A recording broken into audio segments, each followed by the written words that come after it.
Hello. হ্যাঁ, কে বলছেন? কাল শিবরাত্রি, শিবের মাথায় জল ঢালতে আসবে তো? কি? শিবরাত্রিতে জল ঢালতে আসছো তো? কোথায়? শিবের মাথায়। কেন? শিবরাত্রিতে তো মেয়েরা জল ঢালে শিবের মাথায়। আপনি কে বলছেন বলুন তো? আমি শিব বলছি। শিব? ভগবান শিব। ও, উপর থেকে বলছেন? কৈলাস থেকে। কৈলাস থেকে? কৈলাসে আছি। ও, কৈলাস থেকে আমাকে ফোন করে বলছেন শিবের মাথায় জল ঢালার জন্য। এটা কি খ্যাপামো নাকি?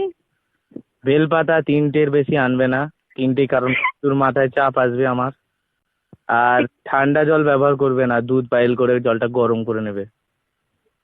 আমি তো ভাবছি মাটির কোষ থেকে জল নিয়ে যেটা প্রচুর ঠান্ডা হয়। ওরে বাপ রে! একে মাথায় মাথায় ঢালার জায়গায় অন্য জায়গায় ঢালবে সব। ঠান্ডা না হয়ে গরম ঢাললেই চলবে। আপনি কে বলছেন বলুন তো? আমি শিব বলছি। Wrong number. What wrong? Shiv বলে কি ইংলিশ জানে না নাকি? আমি কি একবারও বলেছি যে শিব ইংলিশ জানে না? আর শিব শিব শিব শিব নাম ধরে কথা বলার হিম্মত কে দিয়েছে? জানো আমি খেপে গেলে আমার ভূত পাঠিয়ে দেবো। এই হুমকিটা অন্য কাউকে দেখাবেন। শিবের হুমকি তো ভয় পায় না রে মেয়ে। ডাকবো নন্দীকে? যাকে খুশি দেখুন। ফিরিঙ্গিকে ডাকবো? বলবো যেতে?